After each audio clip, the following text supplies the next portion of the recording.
His first game as Cowboys head coach, he loses a few players to injury in the process, and he's going to be answering questions on that fourth down. But tonight, how about the Cowboys? A mediocre team and Big D. That's what makes this funny. How about the Cowboys? How about the Cowboys? Somehow, when they count, just wait. They will let you down. The accident, they will mess it up. Just wait. The accident, they will let you down. Just wait. The accident, waiting to happen. It will happen. I'm predicting they're going to be irrelevant.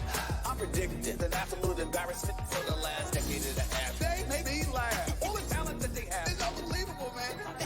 Big D, either you. This is what they do. Walking through weed, show up on cue. Accident, something will go wrong. The accident of the big Jumbotron. Accident, gotta recognize it's a black franchise. They with accident, they will mess it up. Just wait. The accident, they will let you down. Just wait. The accident, waiting to happen. It will happen. How about the Cowboys? Now that's how I like to start a Monday. What's going on, everybody? Welcome into First Take. Stephen A. living his best life. Get it? Okay. No music, but you're still feeling it. We brought in a former Cowboy, Super Bowl champ, Keyshawn Johnson here with us, joining the party, and of course, the one and only Max Kellerman. Fellas, good morning. We got a lot of sports. We got a lot of football. It's a good day. What's up, Stephen A? Before we start, I just want to say to all of y'all, how do? How you doing? I hope everybody, every one of y'all had an absolutely, positively wonderful weekend. I know it was a beautiful weekend for me. I just hope it was the same for all of you out there. The more things change, the more they stay the same. All right, y'all, let's get right into it. Stephen A., I'll start with you and your Cowboys. Yeah. Was Dallas robbed? Absolutely, positively not, I must say. Listen, do I think that the play should have been called? Absolutely not. I do not believe that should have been called. I mean, for letter of the law, rule, right there.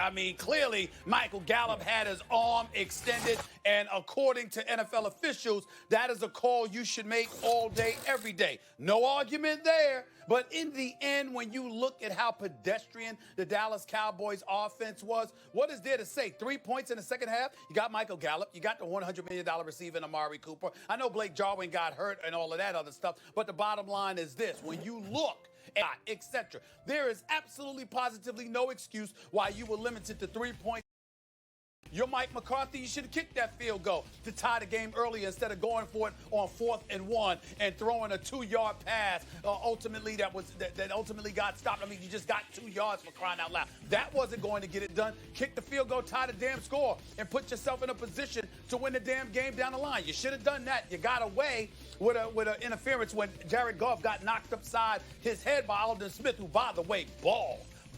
And if he stays healthy, this dude is going to be comeback player of the year, because look at the kind of impact that he had. But in the end, this offense was relatively predictable. It was relatively pedestrian. You still got the same offensive coordinator, Kellen Moore. You had the number 1 offense last year. But the bottom line is, as things change, they remain the same. It was supposed to be a difference with Mike McCarthy. It wasn't.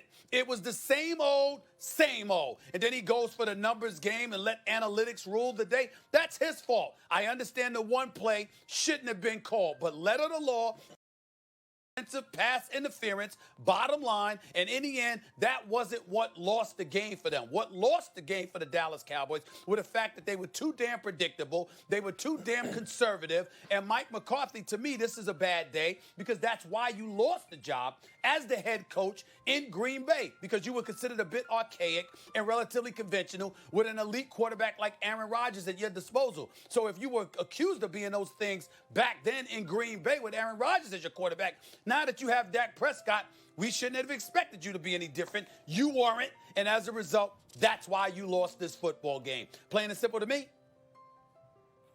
Well, we agree that they weren't robbed, but we disagree about everything else, because you're changing robbed. We're really talking about that offensive pass interference play. Now, first, let me say this. The Cowboys weren't robbed, and I think going for it on 4th was a good idea. I think more coaches should not be scared to lose, trying to win. And that was the right thing. Be aggressive. It just didn't work out this time. Why are you playing for the tie? You want to get to overtime? Well, I don't get it. Try and win the game. Don't give up 25% of your downs because you're scared that you're going to fail. Try to succeed. So I don't have a problem with that. But in terms of the robbery, Stephen A., and yeah, it's the LA defense, and it's on the flip side, the Cowboys defense not getting it done. We're talking about the pass interference call. Should it have been called? When I first saw it, I thought, that is ticky-tack. You got to be kidding. They're hand-fighting down the sideline. That's normal stuff. At that moment in the game, you don't call it back. But when they showed the reverse angle, the fact of the matter is the Cowboys lost the game, if you want to blame it on that play, because maybe they just get to overtime, they could lose in overtime. But if you want to blame it on that play, the Cowboys lost that game because a good player made a stupid play. Gallup had him beat. Gallup, I know it's like ticky-tack stuff, it's normal. But actually, it was Gallup. And at first, Ramsey has his hand on the outside. And it's incidental. They're just running down the sideline. Then Gallup the inside. That's when Ramsey hooked it, because Gallup, who had separation, he had the play, was trying to create more. I don't know. He felt the pressure that Ramsey was putting on him. Once he put his hand there and Ramsey hooked it, Gallup then pushed off to get the separation. So actually, Gallup initiated contact on a play that he had won, it looked like. Ramsey was smart the way he responded to it, disguising it, but also, no, I'm not going to let you put your hand there. And then Gallup pushes off. They actually, I know it's ticky-tack. You don't want to see that decide the game. That may have not decided the game anyway. But they got that call right. If fans are talking about that play as, oh, the Cowboys got robbed, they're wrong.